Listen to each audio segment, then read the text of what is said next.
There is a mountain lion watching you right now. Not you specifically, not this moment. But statistically, if you live in the western United States, if you have ever hiked a trail in California or Colorado or Washington or Arizona, if you have ever walked your dog at dusk along a canyon path or let your kids play in a backyard that backs up to open space, a mountain lion has almost certainly observed you from a distance you would find uncomfortable if you knew about it. It watched you, assessed you, and decided you were not worth the risk. That decision, made silently and efficiently by an animal you never knew was there, is the reason this video exists, and the reason the story it tells matters more right now than it ever has before. If this kind of careful, detailed look at the natural world and what it is doing alongside us, without our knowledge, is what you come here for, subscribe now.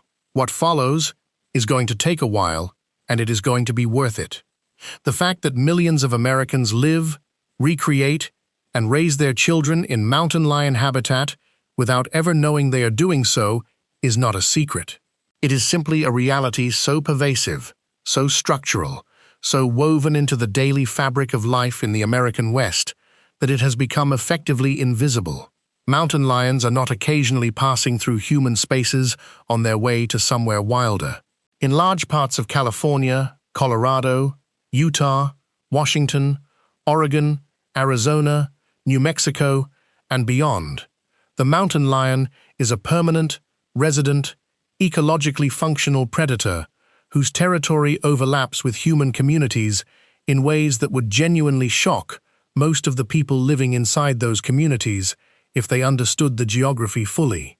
The animal is not a visitor to human habitat.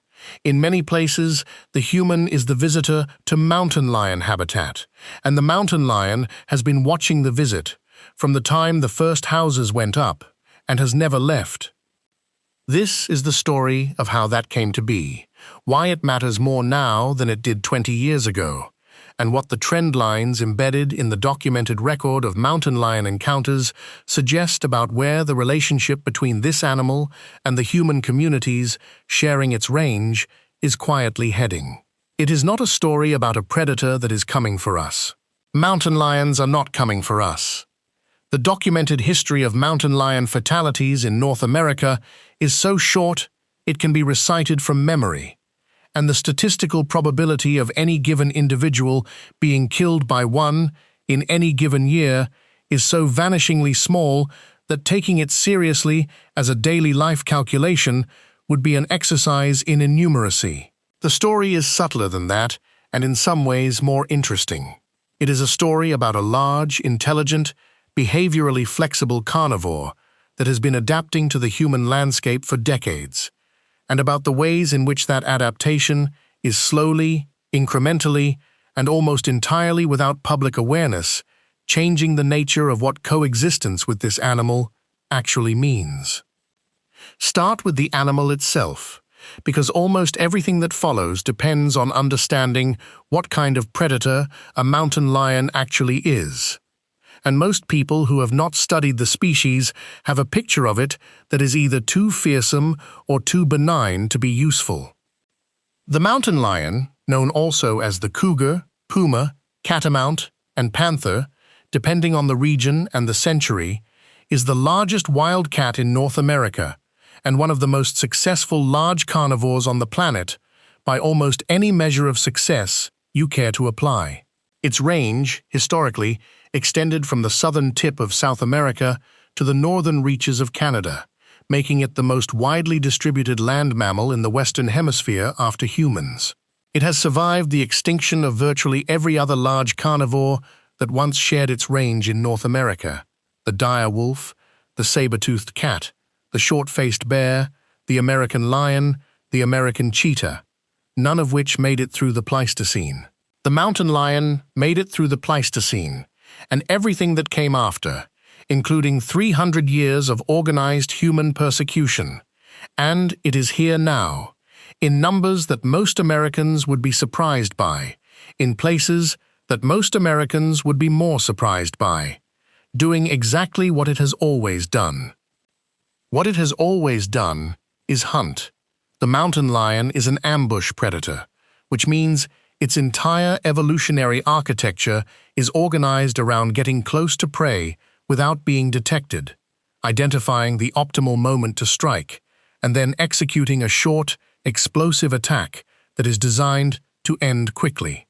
Unlike pursuit predators, such as wolves and African wild dogs, which can sustain a chase over long distances and rely on attrition, a mountain lion has a brief window in which its attack can succeed. It is fast over short distances, capable of bursts that can cover ground quickly enough to overtake virtually anything in its habitat, but it cannot maintain that speed for long. It has a cardiovascular system built for explosive effort rather than sustained aerobic output. This means that every hunting decision it makes is subject to an unusually strict cost-benefit filter.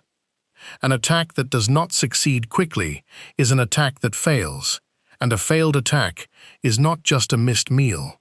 It is a potential injury, because the prey animals a mountain lion hunts are capable of seriously hurting one if given the opportunity. A deer's hooves, an elk's antlers, a bighorn ram's horns, these are instruments that have sent mountain lions to slow deaths from internal injuries. The lion's predatory caution is not timidity. It is the rational expression of an animal whose survival depends on getting the calculation right every single time. The prey the mountain lion has evolved to hunt varies by region, but is overwhelmingly ungulate across its North American range. Mule deer are the dominant prey item across the interior West. White-tailed deer in areas where their ranges overlap. Columbian black-tailed deer along the Pacific Coast ranges. Elk in the northern Rocky Mountain populations. Bighorn sheep in the desert Southwest. Pronghorn in the open country populations. The lion is capable of taking prey significantly larger than itself, which is one of the adaptations that makes it such a durable generalist across such a wide geographic and ecological range. An adult male mountain lion weighing 130 to 160 pounds can, and regularly does, kill adult mule deer that outweigh it significantly. It does this with a specific killing technique, a bite to the back of the skull or the base of the neck that severs or compresses the spinal cord, that is efficient and relatively low risk to the predator once contact is established. Getting to the point of contact is the difficult part, and the mountain lion's entire behavioral repertoire around hunting is organized around reducing the risk of that approach. This is why it is a forest animal rather than an open country predator. The mountain lion needs concealment to hunt effectively. It uses terrain, vegetation, shadows, and topographic complexity to position itself for an ambush, and its selection of resting habitat, hunting habitat, and travel routes all reflect this structural requirement. The animal is at its most comfortable in exactly the kind of terrain that humans find most appealing for recreation. Rocky canyons, forested hillsides, riparian corridors thick with vegetation, chaparral edges where open areas transition to dense cover. The overlap between mountain lion hunting habitat and human recreation habitat is not coincidental. It is a function of the fact that the same ecological features that make terrain good for mountain lion predation, structural complexity, cover, water, abundant prey, also make it attractive to hikers, trail runners, mountain bikers, and the families who buy homes adjacent to open space, precisely because they value proximity to that kind of landscape. The baseline rarity of mountain lion attacks on humans needs to be understood clearly before the trend analysis that follows has any meaning, because the trend means something very different against a background of extreme rarity than it would against a background of commonplace conflict. Since the earliest colonial records in North America, the number of people confirmed killed by mountain lions on the continent is approximately 27. That number spans 4 centuries, covers an enormous geographic range, and represents the total outcome of millions of human mountain lion interactions across that entire period. The number of attacks that caused serious injury but not death is larger but still small, somewhere between 150 and 200 documented cases across North America, depending on the criteria used and the completeness of the historical record. For most of those 4 centuries, most of those attacks involved specific vulnerability factors: isolated children, adult humans in nutritionally deprived conditions, encounters at night in remote terrain, that placed the human victim in conditions diverging significantly from the population of people currently recreating in mountain lion habitat. The rarity demands an explanation because mountain lions are unambiguously capable of killing adult humans. They have the physical equipment, the size, the strength, the jaw structure, the claw morphology, the explosive speed over short distances. An adult male mountain lion is a highly effective killing machine by any objective assessment of its anatomy and capability. That it has used that capability against humans on approximately 27 occasions, across 4 centuries of contact with a human population that has numbered in the tens of millions throughout much of that time, is not a product of weakness.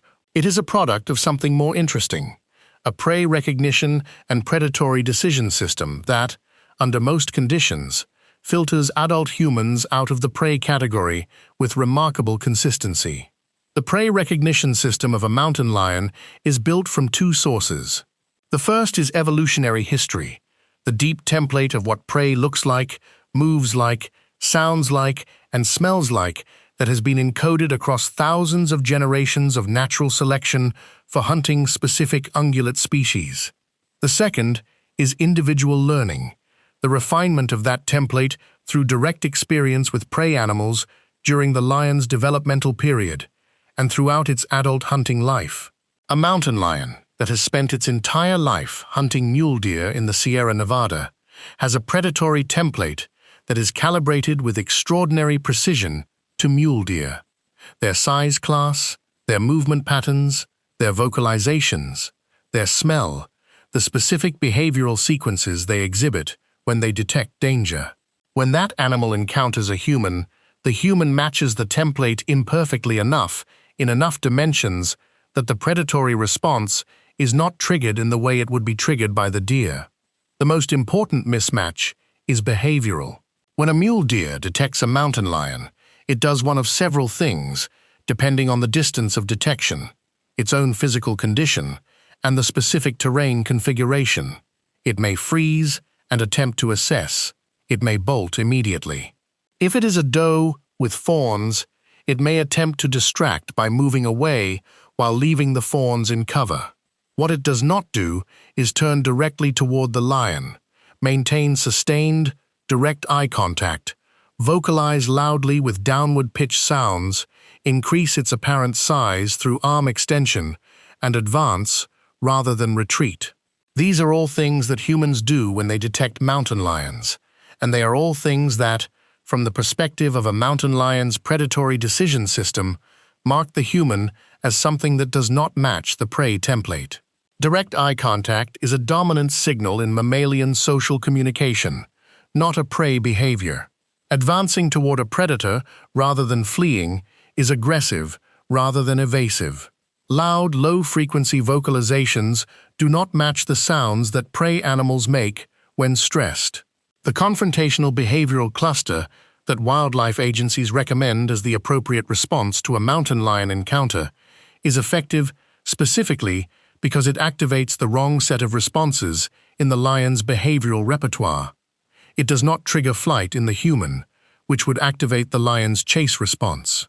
It does not trigger freeze, which might be read as wounded or compromised prey. It triggers an avoidance response by presenting a behavioral signature that does not match what the lion has learned, through evolution and experience, to classify as something worth attacking. This is the foundation of the low historical attack rate, and it is genuine and important. But it is also a foundation whose stability depends on conditions that are not static. The conditions are changing, in specific places, in specific ways, and the change is producing a measurable shift in the encounter profile that the framework of historical rarity does not fully capture. The first and most significant driver of change is population growth. Mountain lion populations across the western United States have grown substantially since the 1970s, when the transition from bounty hunting systems to regulated management began.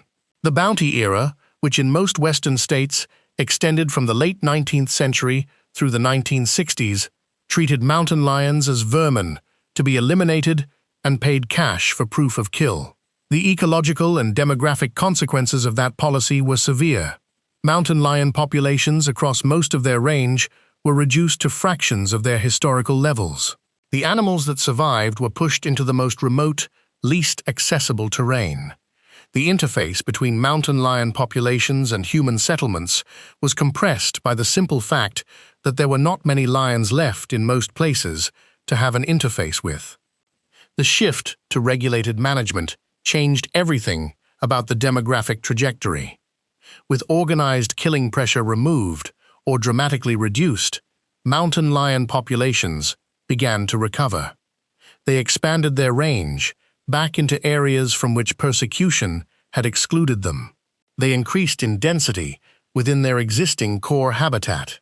They began appearing, with increasing regularity, in terrain close to human development that they had been effectively absent from for decades. The recovery was not uniform across the continent.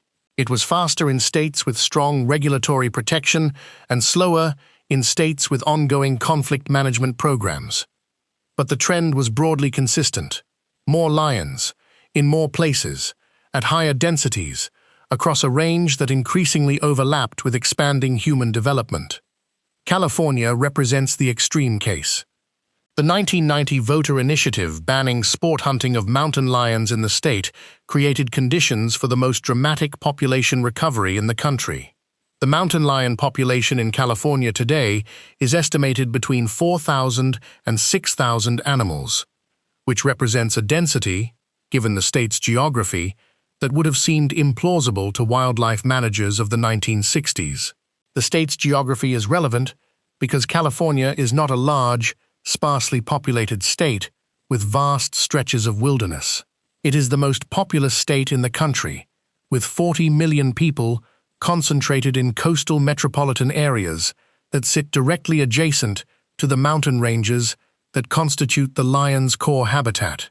The coastal ranges of central and southern California, the Sierra Nevada foothills, the transverse ranges that bisect southern California, all of this terrain is mountain lion habitat of the first order, and all of it is either directly adjacent to or interpenetrated by residential and recreational human land use at a scale that has no analog anywhere else in the animal's range. The result is the highest density of human mountain lion encounters in North America, documented across 2 decades of systematically improving monitoring and reporting infrastructure. California consistently leads the United States in confirmed mountain lion encounter incidents, in livestock depredation reports, in domestic dog attacks, in close residential encounters, and in the stalking incidents involving children that represent the most alarming departure from the historical behavioral baseline. The state also has among the most detailed tracking data on mountain lion movements in any jurisdiction in the world, which means the mechanisms behind those numbers are unusually well understood. What that data shows is worth sitting with carefully. Mountain lions in the coastal ranges of Central California, in the Santa Cruz Mountains, the Diablo Range, and the hills surrounding the San Francisco Bay Area, have been documented making regular, routine movements through densely developed suburban terrain. Not because they are lost or stressed or pushed out of better habitat, because the suburban terrain is part of their established home range and they have been navigating it comfortably for years. Individuals tracked by GPS collars in the Santa Cruz Mountains show movement patterns that include greenbelt corridors through Silicon Valley suburbs, culvert crossings under major highways, rest sites in wooded areas within a few hundred yards of occupied residences, and hunting areas in spaces that cyclists and joggers use daily. These animals are not hiding from humans, in the sense that implies stress or avoidance. They are simply active at times and in places where they minimize direct human contact, which, given human behavioral patterns, generally means earlier morning and later evening movements through the areas of highest human use. The Southern California situation has produced the most intensively studied human mountain lion interface in the world. The mountain lions of the Santa Ana Mountains occupy a range that is functionally an island, bounded on the west by the dense urban and suburban development of the Inland Empire and Orange County, on the north by the 91 and 60 freeways, on the south by the metropolitan development spreading north from San Diego, and on the east by the open desert. The freeways are not merely inconvenient barriers to movement. They are lethal filters. The documented death toll from vehicle strikes on mountain lions attempting to cross freeways in Southern California is substantial, and the combination of mortality from crossings and effective isolation from adjacent populations has produced a demographically closed subpopulation with growing inbreeding coefficients and the associated fitness consequences. The National Park Service study centered on the Santa Monica Mountains, which tracks a separate but ecologically parallel population to the north of the Santa Ana Range, has been running for more than 2 decades and has produced a longitudinal behavioral record of mountain lions in a fragmented, human-dominated landscape that has no equivalent anywhere in North America. The findings are striking in several respects. Individual lions in the study population have demonstrated consistently that the behavioral threshold for human proximity is significantly lower in this population than field data from comparable studies in less developed terrain would predict. The animals are more tolerant of ambient human activity at closer distances. They show less behavioral disruption in response to human presence. Their movement patterns show greater overlap with high human use areas, not during periods of human absence, but during periods of low human density, which in the Southern California context still means environments with substantial ambient human infrastructure, lighting, noise, and smell. This is the behavioral profile of habituation, and it is important to understand precisely what habituation does and does not mean in this context. Habituation does not mean the animal has become friendly. It does not mean it has lost its capacity for predatory behavior, or that it has mentally reclassified humans as non-threatening. What it means, in the strict behavioral sense, is that the animal's response to a particular stimulus, in this case the presence or signs of humans, has diminished through repeated exposure without negative consequence. The lion has not learned that humans are safe. It has simply stopped responding to them as strongly as it once did. The behavioral buffer, the distance at which the lion treats human presence as a reason to withdraw, has decreased, and as that buffer decreases, the probability of close-range encounters increases, which matters because close-range encounters are the encounters in which the probability of a predatory response, small as it is highest. The mechanism connecting habituation to attack risk runs through the prey decision system in a way that requires a specific kind of close attention to understand. A mountain lion that has maintained full wariness of humans keeps a distance from human activity that ensures it almost never perceives a human in the specific conditions, close range, concealment available, prey-like movement, or behavior that might trigger predatory assessment. The wariness functions as a structural barrier between the animal and the conditions for predatory consideration.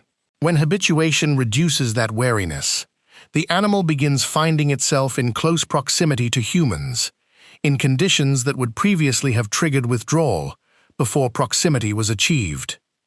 In those close-range conditions, the human's behavioral signals matter more than they do at distance.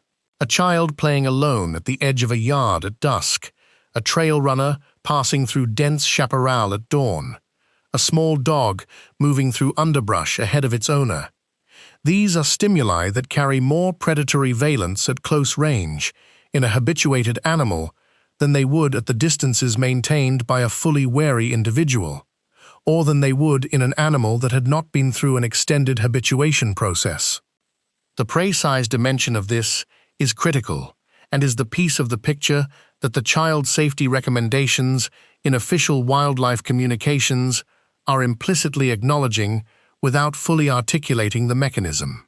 An adult human being is, from the perspective of a mountain lion's prey size template, at the upper end of what the animal would routinely attempt to kill.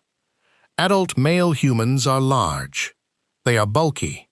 They present a risk-benefit calculation that, even for a habituated lion in good nutritional condition, pushes toward the unfavorable side of the ledger. A child between the ages of 2 and 10, from the perspective of the same prey size template, is a different proposition. A 5-year-old child is in the size range of a juvenile deer, which is one of the prey items a mountain lion will take preferentially when available because the risk-benefit calculation is favorable. The height, the weight, the locomotor pattern of a young child, the higher-pitched vocalizations, the less predictable and less assertive movement. All of these characteristics push a young child closer to the prey template than an adult human occupies, in an animal that has also had its wariness of human proximity reduced by habituation. This is not a comfortable thing to state plainly. Wildlife agencies have generally been cautious about stating it plainly because plain statements about children being at elevated risk in mountain lion habitat generate precisely the kind of public alarm that produces politically difficult demands for management responses that may not be ecologically appropriate. But not stating it plainly does not make it less true. The documented attack record, across the full history of mountain lion incidents in North America, shows a child victimization rate that is disproportionate to the representation of children in the recreating population in mountain lion habitat. The disproportionality is not enormous, but it is consistent, and it has been more pronounced in the recent incident record than in the historical baseline. Wildlife managers in jurisdictions with the most detailed and complete incident reporting know this. The adjustments in their public communications over the past decade reflect it. The substance of those adjustments has not been communicated to the public with the directness that the data would justify. The domestic dog data tells a parallel and, in some ways, more instructive story. Dogs are attacked by mountain lions at rates that have been increasing over the same period and in the same geographic areas where human encounter incidents have increased. The dog attacks are instructive for several reasons. Dogs that are taken by mountain lions are almost always taken in conditions that share the characteristic features of the attack profile for human victims. They are often small to medium-sized animals, moving ahead of their owners, in terrain with cover, at low light. They are frequently on long leashes or off-leash, which means they are not in immediate physical proximity to the human whose presence would provide the deterrent effect of human body size and behavioral assertiveness. They are moving at a pace and in a pattern that more closely matches prey locomotor behavior than the human companion's movement. And critically, the owners who recover their dogs after mountain lion attacks, the dogs that survive, frequently report that they had no awareness that a mountain lion was in the area, that the attack happened without warning from their pet or themselves, and that the lion was not disturbed by their proximity or their reaction immediately after the attack in the way that older accounts of mountain lion behavior would predict. That last detail is important. Older accounts of mountain lion encounters from before the period of intensive habituation in human-adjacent terrain consistently describe animals that withdrew at the first clear detection of human presence, animals that were startled by human approach, animals that demonstrated strong avoidance behavior. The dog attack incidents from the past decade in California, Colorado, and Washington increasingly involve animals that did not withdraw when the owner was present, that returned to the kill site while the owner was nearby, that were detected at close range, in daylight, without apparent disturbance. These are behavioral signatures of reduced wariness that are specific to habituated individuals and that are strikingly different from the behavioral profile of fully wild-conditioned mountain lions in less developed terrain. The trail-running dimension of the incident record deserves the extended treatment it has not received in most public discussions of mountain lion risk, because trail running represents the most rapidly growing human recreational activity in mountain lion habitat, and the one whose practitioners are systematically operating in conditions of elevated encounter risk without adequate awareness of that fact. Trail running in mountain lion habitat combines several of the conditions that the incident record associates with elevated attack probability. The runner is often alone. The runner is moving fast, which activates the chase response in the way that prey flight activates it. The runner is typically on a surface, a trail, whose width and terrain constriction limits the evasive options available. The runner's sensory focus is typically forward and downward, toward foot placement, not laterally and upward, toward the terrain features where a concealed mountain lion would most likely be positioned. Trail running in mountain lion habitat at dawn or dusk adds the low-light condition that makes the runner's behavioral signals harder for a mountain lion to read accurately at close range, and that reduces the human's own ability to detect animal presence in time to execute the confrontational response that deters attack. The trail running community has grown fast enough over the past 15 years that the raw number of person-hours spent running in mountain lion habitat has increased dramatically, even in areas where the lion population itself has not grown significantly. The increase in encounter incidents involving runners is partly a function of that participation growth. But the incident rate, the number of serious encounters per unit of participation, has not declined with increasing participation in the way that we would expect if the encounters were purely a function of random exposure. The incidents are not randomly distributed across the participation population in the way they would be if they were simply a numbers game. They cluster on solo runners, on dawn and dusk runs, on runs in areas of known high lion activity, in ways that suggest the encounter conditions are the driver as much as the sheer volume of participation. The community's general response to this data has been measured. The statistical rarity argument is accurate and is deployed regularly. The behavioral adjustments that would address the specific risk conditions, running with partners, carrying deterrents, avoiding the specific terrain and timing combinations associated with elevated risk, are less consistently adopted because they impose real costs on an activity whose defining character is precisely the freedom and solitude that those adjustments compromise. There is an honest tension here that gets lost in both directions of the usual public argument about mountain lion risk. The safety advocates who want dramatic behavioral changes underestimate how genuine the statistical rarity is, and how poor the cost-benefit arithmetic of major behavioral disruption based on very low probability events is for most people in most contexts.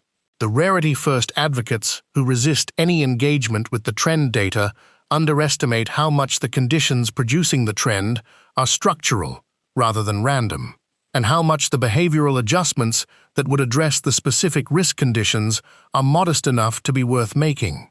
You can hold both of those things simultaneously if you are willing to look at the data directly, rather than through the filter of either the alarm generation or the reassurance generation mode that tends to dominate public discussion of predator risk. The geographic distribution of the encounter increase is not uniform across the mountain lion's range, and the non-uniformity is informative about the mechanisms behind it. The jurisdictions with the highest and most steeply increasing encounter rates are not simply the ones with the largest mountain lion populations or the largest human populations.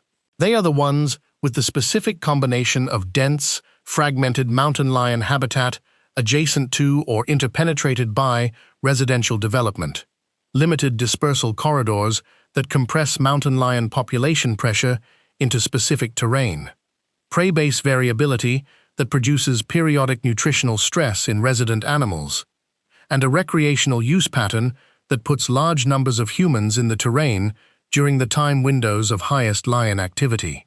Southern California, the Bay Area, the Colorado Front Range, the Puget Sound lowlands of western Washington. These are the jurisdictions that check the most boxes, and they are consistently overrepresented in the encounter incident data relative to what their lion population size alone would predict. The Colorado Front Range is worth examining specifically because it represents a somewhat different version of the interface problem than the California coastal ranges do. Colorado has a regulated sport hunting season for mountain lions that California does not, and the state's lion population, while large, has not gone through the same unconstrained growth that California's has experienced since 1990. The Front Range situation is driven less by total lion population density and more by the specific geography of the terrain. The foothills west of Denver, Boulder, Colorado Springs, and Fort Collins represent a zone of transition between the high mountain lion density of the Rocky Mountain core and the rapidly expanding residential development of the urban edge. The transition zone is exactly the habitat configuration most conducive to habituation. Mountain lions moving through it regularly encounter humans without negative consequence. The terrain offers cover.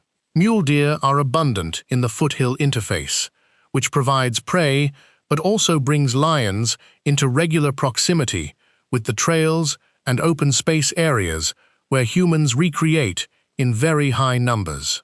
The mountain lion population of the Front Range foothills is not the largest in the state, but it is the one with the most intensive overlap with human recreational activity, and it is the one whose members have produced the most serious documented encounter incidents, including the 2018 attack west of Fort Collins that killed Mark Malin and injured S.J. Brooks, which remains the most significant mountain lion attack in the state's recorded history. That incident, and the public discussion that followed it, illustrates the communication challenge that wildlife agencies face when trying to provide accurate risk information in a context where both the rarity and the trend are simultaneously real. The standard response, emphasizing rarity and statistical context, was deployed promptly and accurately. The attack was, statistically, an extremely rare event. The probability of a specific individual being killed on a specific trail run was not meaningfully higher after the incident than before it. All of that is true. What is also true is that the incident occurred against a backdrop of a documented increase in serious mountain lion encounters on the Front Range that had been developing for years before the Malin attack. That the lion involved was a subadult male in a population that was producing subadult males at a rate the available habitat was struggling to absorb, and that the conditions on the trail that day, a solo runner moving fast through dense terrain in known high lion activity area, matched the elevated risk condition profile with striking fidelity. The rarity framing explains the statistics. It does not explain why the conditions match so closely or what the implication of that match is for people planning similar activities in similar terrain. The wildlife corridor question is arguably the most important long-term management variable in the human mountain lion coexistence problem, and it is the one that receives the least public attention relative to its structural significance. Mountain lion populations are not static demographic units. They are connected to adjacent populations through the movement of dispersing individuals, primarily young males, who are pushed out of established territories by resident adults and must find new territory or die trying. This dispersal process is functionally important for genetic diversity, for population regulation, and for the demographic pressure management of areas that would otherwise accumulate more lions than their prey base can support. When dispersal barriers interrupt this process, the consequences are multiple and interacting. Populations become genetically isolated, and the fitness consequences of inbreeding begin to accumulate across generations. Population density in the isolated areas cannot be regulated through dispersal to lower density areas, so competitive intensity among resident males increases. Young males that cannot successfully disperse to established territory face a choice between prolonged subordinate status within established territories and attempted survival in the marginal habitat at the edge of the established range. The marginal habitat at the edge of the established range is typically the human-adjacent terrain where habituation and nutritional stress intersect most intensively. The wildlife crossing infrastructure debate in California has been the most publicly prominent version of this argument, and the completion of the Wallace-Annenberg wildlife crossing over the 101 freeway in the Santa Monica Mountains in late 2023 was a genuine conservation milestone. It is the largest wildlife crossing in the world, built specifically to address the freeway isolation problem documented by the National Park Service's long-running predator study. And it represents a significant investment in the structural conditions that allow mountain lion populations to function as connected metapopulations rather than isolated demographic islands. Whether it will be enough, and whether it will be followed by comparable investments across the many other major transportation barriers in mountain lion habitat throughout the state, is not yet clear. The advocacy community that made the Annenberg crossing happen over many years of effort is explicit that it represents one piece of a larger infrastructure need that has not yet been funded or politically committed to across the state. Outside California, the wildlife crossing conversation is significantly less developed. Most of the major freeway barriers in mountain lion habitat across the interior West lack the advocacy coalitions, the scientific monitoring infrastructure, and the political conditions that produce the Southern California crossing.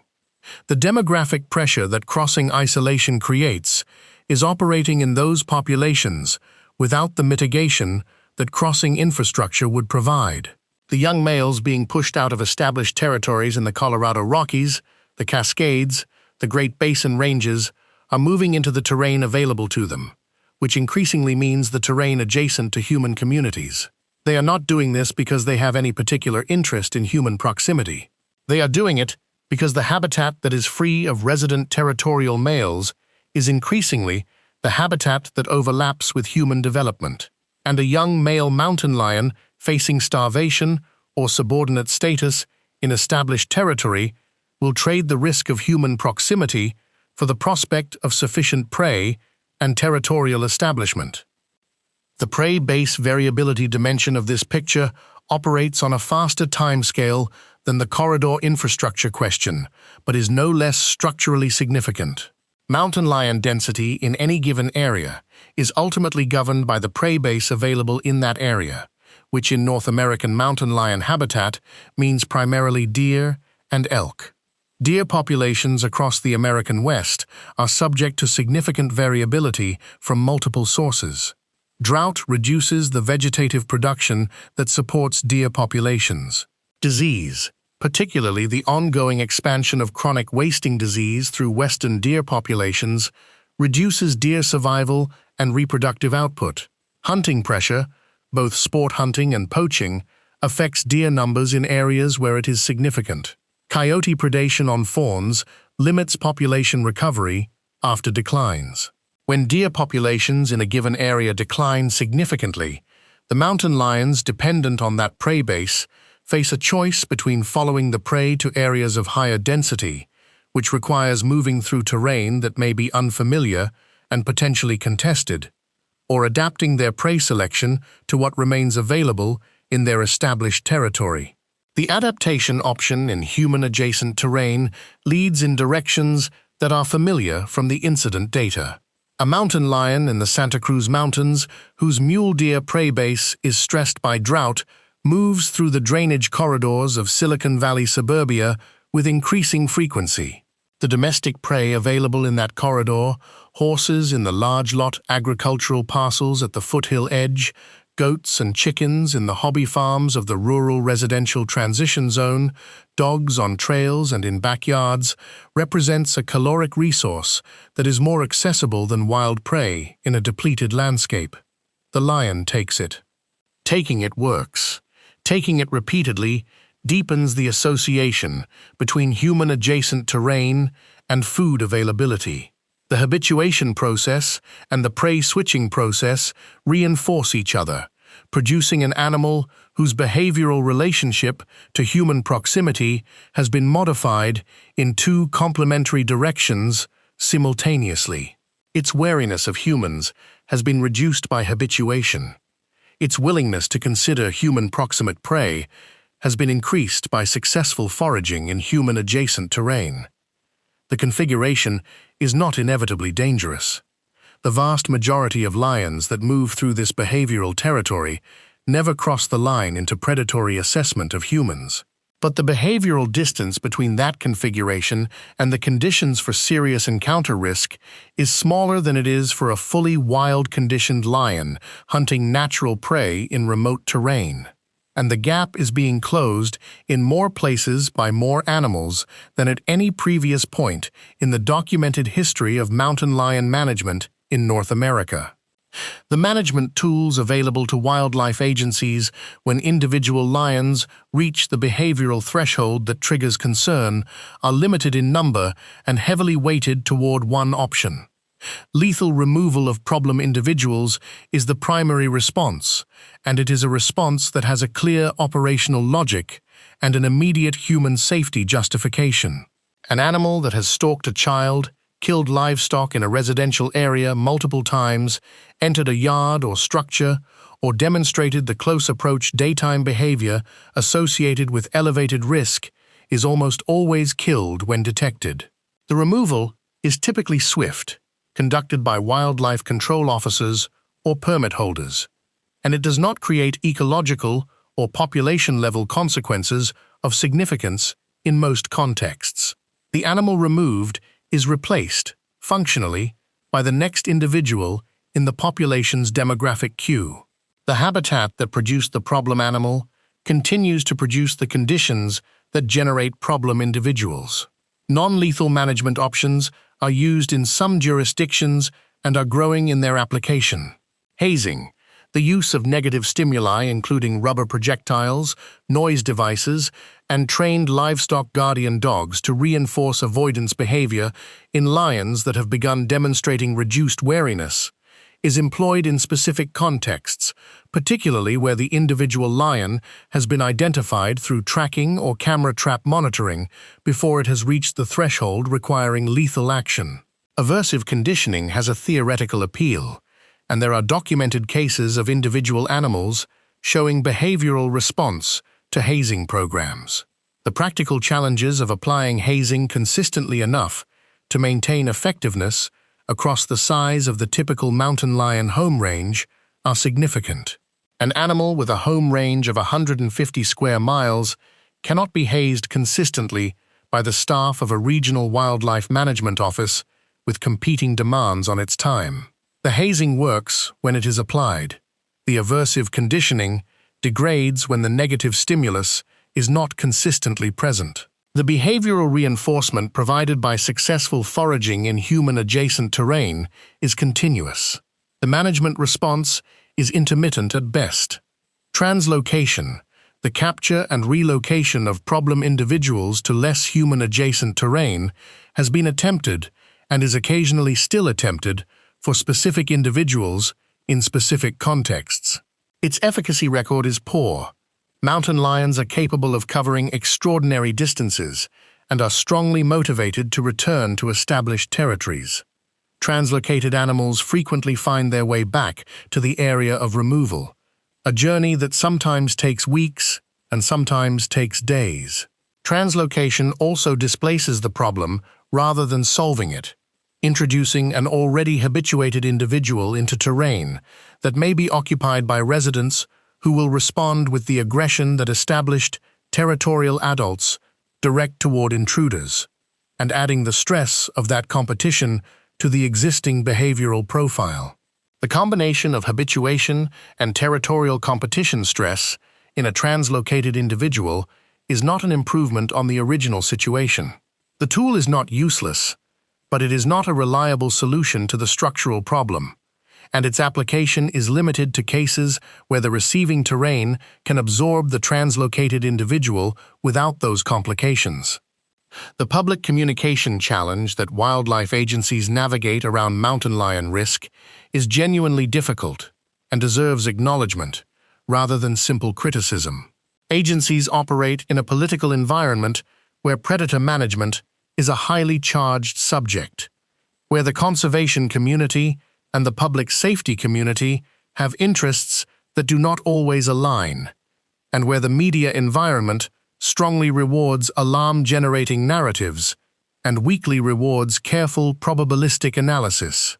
An agency that communicates too much alarm about mountain lion risk generates political pressure for management responses, specifically population reduction through expanded lethal control, that may not be ecologically warranted and that would erode the conservation gains of the past 50 years. An agency that communicates too little, that defaults too completely to the rarity framing, is not providing the public with information adequate to make genuinely informed decisions about behavior in mountain lion habitat. The sweet spot between those two failure modes is genuinely hard to find, and the agencies that are navigating it most effectively are those that have invested in the specificity of their communications, moving away from generic rarity statements and toward more granular guidance that is calibrated to the actual conditions of risk rather than the historical statistical average. The specificity matters because the risk is not uniformly distributed across the population of humans who live and recreate in mountain lion habitat. It is concentrated in specific conditions, specific times, specific locations, and specific behavioral profiles that can be identified and communicated precisely enough to be useful to people making decisions about when and how to use the terrain they share with mountain lions. The solo trail runner at dawn, in a known mountain lion corridor in a drought year after a deer population crash, is in a different situation from the group of hikers moving through the same terrain at midday in a wet year with abundant deer. The parent with young children in a yard backing up to riparian habitat in a suburban Southern California neighborhood that has had 3 livestock depredation incidents in the past 6 months is in a different situation from the parent in a neighborhood 5 miles away with no recent mountain lion activity. These distinctions are meaningful. They are the product of the incident data and the behavioral science and the monitoring infrastructure that wildlife agencies have spent decades building. Using them to produce more specific and more useful public communications is not fear-mongering. It is what the data is for. The longer horizon of the human-mountain lion relationship in North America runs through decisions being made right now in contexts that may not seem obviously connected to mountain lion ecology. Land use decisions about the development of open space at the urban edge of western cities are habitat connectivity decisions. Transportation infrastructure decisions about freeway widening and new road construction are dispersal barrier decisions. Water policy decisions that affect the vegetation and prey availability of mountain lion habitat are nutritional stress decisions. Building code and community design decisions about setbacks from wildland interfaces are encounter risk decisions. None of these decisions are typically made with mountain lion coexistence explicitly in the frame. All of them shape the conditions of that coexistence as surely as any wildlife management policy does. The communities that will navigate the next 20 years of human-mountain lion coexistence most successfully are those that have internalized this systemic understanding of the problem, that treat the structural drivers of encounter risk, habitat fragmentation, dispersal barriers, prey base variability as the primary levers of long-term